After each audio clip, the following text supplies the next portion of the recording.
Ini saya pengen tanya dulu deh sama teman-teman semuanya. Di antara 11 pinjol yang saya sebutkan, mulai dari Akulaku, EasyCash, Kredit Pintar, Shopee, Kredivo, ada Kami, Uangmi, ada Pundi, Julo, Uatas, dan Bantu Saku.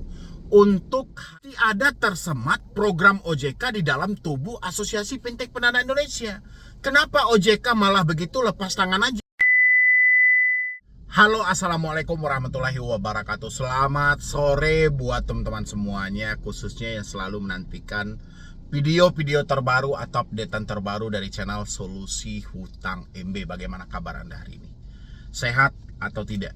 Ya, meskipun sehat atau tidak, yang jelas Anda yang baru telat bayar pinjol, baru gagal bayar pinjol, pasti masih panik-panikan kan, masih stres juga, masih galau juga dibikinnya kan, karena dari pagi sampai detik ini pun Anda masih ditelepon, masih di WA, dan masih banyak lagi pekerjaan dari DC untuk mengganggu ketenangan diri Anda. Tapi slow aja, Solusi Hutang itu hadir setiap hari kok untuk mengedukasi dan memberikan motivasi buat diri Anda. Kali ini yang mau kita bahas adalah kita mau menyampaikan pesan yang terbaik kita buat Otoritas Jasa Keuangan, buat Asosiasi Fintech Pendanaan Indonesia. Dan saya butuh juga dari teman-teman semuanya untuk like dan share video ini sebanyak-banyaknya supaya video ini bisa sampai ke Otoritas Jasa Keuangan ataupun Asosiasi Fintech Pendanaan Indonesia ya, atau para elit yang ada di negara kita ini ya. Video yang mau saya bahas adalah ada 11 pinjol yang selalu diresahkan dan selalu dikeluh kesahkan oleh teman-teman semuanya.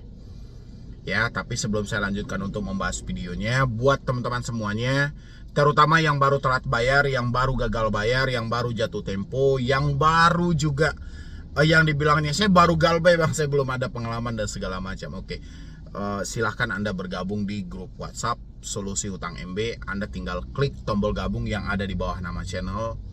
Ya, nanti Anda akan diarahkan ke dalam grup dan Anda juga bisa berkomunikasi dengan tim saya, dengan sayanya pribadi juga bisa. Kalau Anda tanyakan, Bang, kenapa grupnya tidak berbayar, Bang? Memang grupnya berbayar. Supaya apa? Supaya kita bisa mengatasi mana orang-orang yang benar-benar membutuhkan motivasi dan edukasi, dan mana yang hanya memiliki kepentingan lain untuk melakukan penipuan atau malah menghancurkan mental orang-orang. Dan kita untuk masuk di grup aja itu harus kita saring lagi benar-benar orang-orang yang terjebak pinjol. Jangan sampai kita kecolongan malah memasukkan debt collector ke dalam grup itu ya. Dan untuk berbayarnya sendiri pun juga nggak begitu mahal ya. Kalau untuk laki-laki mungkin harganya cuman sebungkus rokok Anda aja gitu loh. Dan untuk wanita ya mungkin nggak semahal bedak warna yang Anda pakai dan make up yang sedang Anda pergunakan gitu loh. Yang penjelas keuntungannya lebih besar daripada apa yang Anda bayarkan ya. Saya tunggu Anda di dalam grup WhatsApp. Jangan sampai ada lagi kayak kasus yang kemarin. Ada yang nekat mengakhiri hidup hanya gara-gara pinjol dan bla bla bla segala macam. Jangan ya, jangan sampai. Nyawa Anda itu sangat berharga loh ya. Jadi jangan dibuang sia-sia dan jangan mau mati sia-sia hanya karena telat bayar, tidak mampu bayar, dan bahkan tidak sanggup bayar di pinjol ya. Makanya ada Solusi Hutang yang selalu mendampingi Anda sampai permasalahan ini benar-benar selesai ya. Dan yang belum mensupport channel ini, silahkan disupport dulu, silahkan didukung dulu.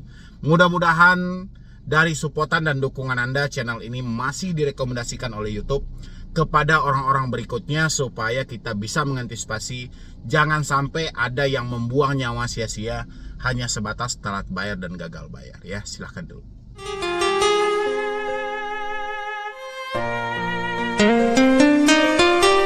Oke, terima kasih banyak buat teman-teman semuanya. Sebenarnya kali ini yang mau saya bahas itu adalah pertanyaan-pertanyaan via email. Hanya saja tadi saya sudah simpulkan menjadi satu dari pertanyaan teman-teman semuanya yang bertanya di via email medibroni091. Itu saya tidak angkat cerita Anda satu persatu, tapi saya bungkus menjadi satu besarnya pertanyaan tentang 11 pinjol yang mau saya bahas ini ya.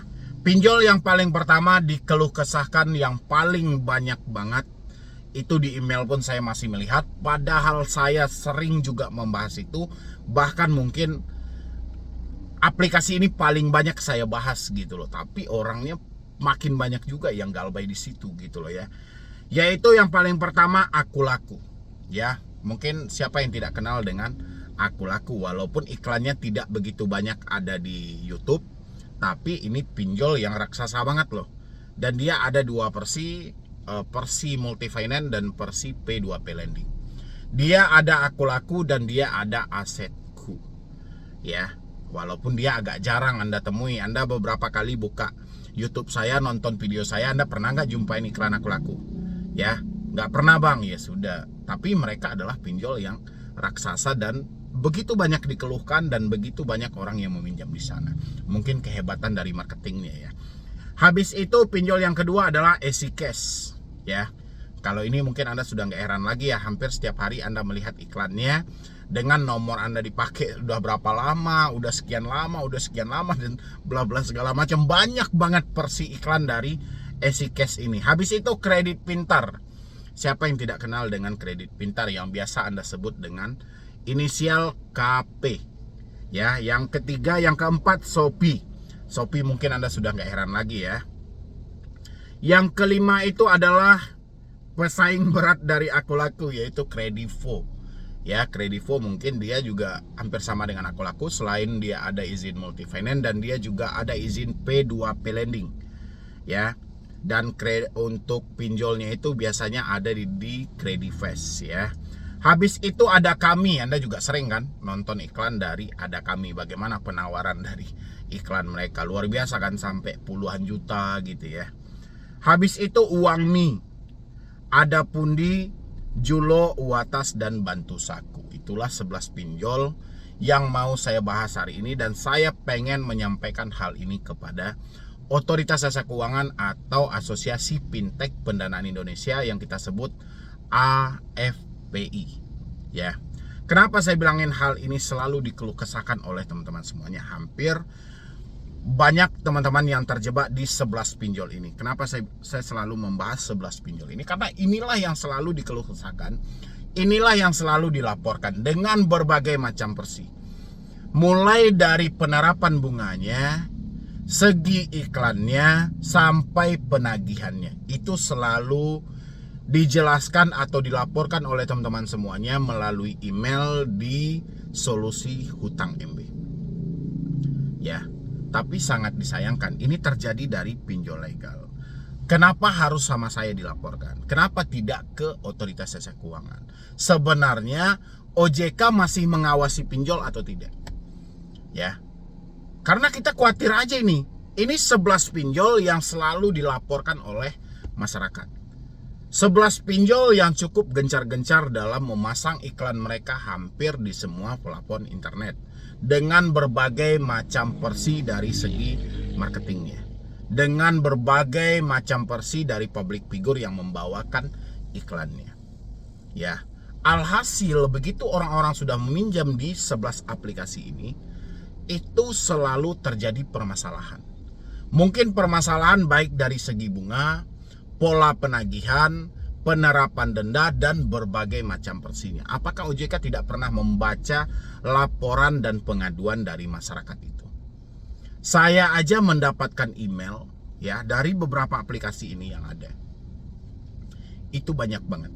Dan hampir setiap hari, setiap ada orang yang telat bayar pinjol, setiap ada mereka yang mengeluhkan tentang permasalahan pinjaman online tidak mampu bayar, selalu ada 11 aplikasi ini. Ya. Selalu ada. Kalau nggak mereka ada di Aku Laku, ada di EasyCash. Kalau nggak ada di EasyCash, ada di Kredit Pintar. Kalau nggak di Shopee, di Kredivo, dan lainnya. Ya. Berarti ada permasalahan yang belum terselesaikan di dalam 11 aplikasi ini. Ya. Kenapa OJK tidak menyelidiki hal itu? Kenapa OJK malah membiarkan? Ya, kenapa OJK seakan-akan ya sudah mempersilahkan hal ini terjadi gitu loh? Karena begitu banyak keluh kesah dari masyarakat. Ini saya pengen tanya dulu deh sama teman-teman semuanya. Di antara 11 pinjol yang saya sebutkan, mulai dari Aku Laku, EasyCash, Kredit Pintar, Shopee, Kredivo, Ada Kami, Uangmi, Ada Pundi, Julo, Uatas, dan Bantu Saku. Untuk hari ini, ya, ini untuk hari ini saja. Nggak usah hari kemarin, nggak usah hari kemarinnya lagi, nggak usah. Hari ini saja Anda sudah berurusan dengan pinjol mana saja. Ya, Anda sudah dihubungi oleh pinjol apa aja. dan bagaimana katanya dan apa yang mereka sebutkan sama Anda. Dari 11 aplikasi yang saya sampaikan, ada nggak kira-kira teman-teman yang sudah dihubungi mungkin oleh akun-akun per hari ini? EasyCash, Kredit Pintar, Shopee, Kredipo, ada Kami, Uangmi, ada Pundi, Julo, Uatas, dan Bantu Saku. Coba isi di kolom komentar mereka ngapain, menagih, bagaimana penagihan mereka, ya. Dan habis itu Anda meminjam di aplikasi itu berapa bunga yang harus dibayarkan, atau Anda sedang telat bayar, berapa denda yang sedang mereka terapkan. Coba isi di kolom komentar, ya. Harusnya dengan hal seperti ini OJK bisa belusukan ke channel-channel yang selalu membahas tentang kejahatan-kejahatan pinjaman online, ya. Baik itu dari segi penagihan debt collectornya sampai penerapan bunganya.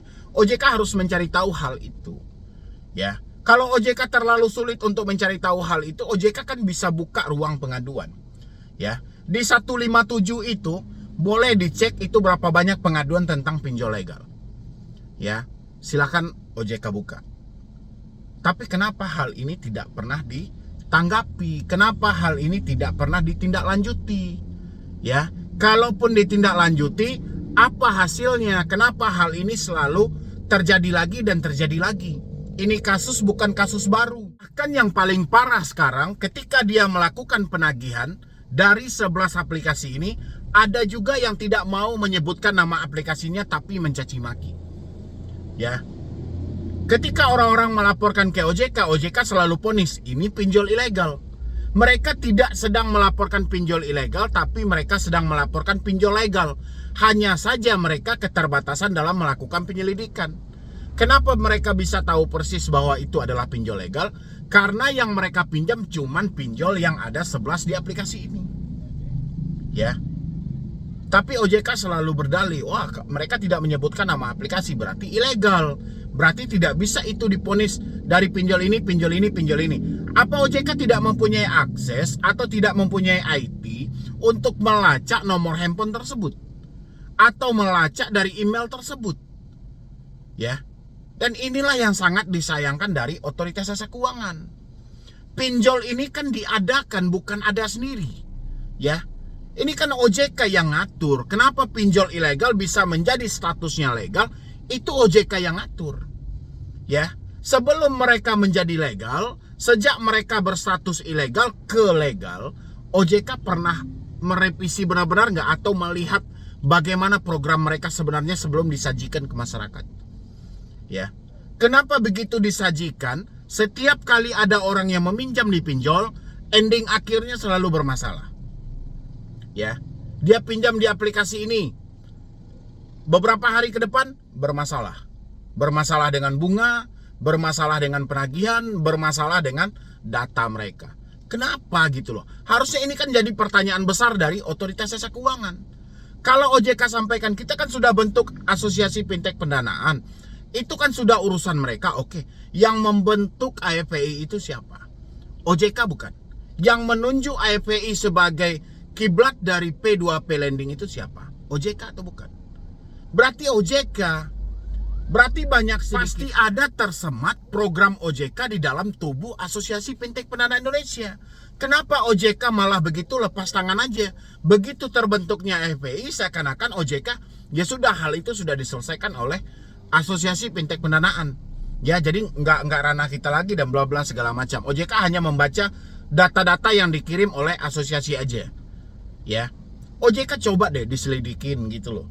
Kalau enggak, nanti takutnya semakin banyak pinjol ini beredar, semakin banyak juga korban-korban yang akan kehilangan nyawa, yang terjadinya perceraian, lari dari rumah, seakan-akan mereka dirampas hak azazi mereka sebagai manusia gitu loh. Hanya sebatas karena hutang pinjol. Gila gitu. Kenyamanan, ketenangan mereka berada di rumah mereka itu sudah nggak ada lagi. Ya. Dan suatu saat apa yang akan terjadi? Orang-orang hanya mampu meminjam, tapi akhirnya orang-orang tidak mampu lagi membalikan. Ya. Jadi sebelum masyarakat ini bosan dengan trik-trik yang seperti ini, saya berpesan buat OJK, alangkah baiknya selesaikan permasalahan 11 pinjol yang saya sebutkan ini. Paling banyak dilaporkan dan diadukan oleh masyarakat, baik kepada saya ataupun kepada OJK. Saya juga yakin ini pinjol paling banyak dilaporkan. Mulai dari penagihan, penerapan bunga, dan berbagai macam persi lainnya. Ya, coba deh OJK dengan transparan, terbuka, coba. Kayak mana OJK memperbaiki sistem ini? Kayak mana OJK memanggil semua pinjol ini dan membenahi sistem mereka? Dan kenapa masyarakat selalu mengeluh ketika sudah masuk ke dalam pinjaman yang seperti ini? Ya, itu harusnya menjadi PR dari otoritas jasa keuangan. Tapi kalau OJK terus-terusan membiarkan seperti ini, bahkan ada yang nekat akhiri hidup, bahkan ada yang nekat kayak kasus kemarin dia sampai gantung dan segala macam. Ini kan OJK beranggapan nyawa tidak ada harga sama sekali. Ya, belum lagi mereka menghadapi kasus-kasus oknum-oknum penipu di luar sana yang mengatasnamakan 11 aplikasi ini juga. Ini kan makin parah lagi. Ya, dan jangan sampai nanti masyarakat hanya mampu meminjam, tidak mampu membalikan, dan akhirnya mereka bosan. Ya sudahlah, terserah, yang penting dia cuma bisa minjam, dia nggak akan balikin lagi gitu loh. Kenapa? Karena dia udah malas dengan OJK. Mereka dicaci maki, mereka dihina, mereka ditakut-takuti, mereka diperas uangnya dengan denda dan bunga yang cukup besar, tapi OJK hanya diam. Dan akhirnya mereka bosan. Ya, setiap hari mereka kerja gajinya cuma habis buat memperkaya orang kaya aja, memperkaya para investor. Ya, sementara manfaatnya tidak ada yang mereka dapatkan. Ya, mudah-mudahan OJK bisa mendengarkan hal ini dan OJK mampu untuk menyelidikinya. Tapi kalau OJK tidak mampu untuk menyelidikinya, ya sudah, para mereka yang melaporkan kepada saya tentang beratnya mereka galbay di 11 pinjol ini, penerapan bunga dan segala macam, ya saya cuma bisa sampaikan, lebih baik Anda berhenti bayar daripada terjadi gali lubang tutup lubang. Ya itu aja, itu yang bisa saya sampaikan gitu loh. Kalau kami diteror bagaimana bang dan segala macam, ya sudah ganti aja nomor Anda. Sedangkan OJK aja tidak memberi solusi, ya sudah kita cari solusi alternatifnya. Solusi yang paling tepat dan paling cepatnya itu seperti apa, ya sudah seperti itu. Bagaimana kalau mereka datang bang, ya sudah kita hadapi. Ya itu lagi, karena memang tidak ada solusi resmi atau kebijakan yang benar-benar tegas yang dikeluarkan oleh OJK untuk pinjol dan para debetur saat ini. Ya, yang lain juga boleh isi di dalam kolom komentar bagaimana pendapat Anda tentang OJK yang selalu membiarkan hal ini terjadi dan bahkan Anda lah yang menjadi korbannya selama ini. Atau asosiasi fintech pendanaan Indonesia yang selalu membiarkan hal ini. Saya akan menutup mata dan telinga mereka, apapun yang terjadi mereka persetan. Ya, bagaimana pendapat Anda, isi di kolom komentar. Ya, mungkin dari saya cuma itu aja. Saya tidak membacakan pertanyaan dari teman-teman satu persatu via email, tapi saya bungkus menjadi satu, kurang lebih 11 aplikasi itulah yang Anda keluhkan saat ini, baik itu yang baru jatuh tempo maupun yang sudah galbay berbulan-bulan. Ya. Jadi sekian dulu dari saya, Medi Broni. Wassalam.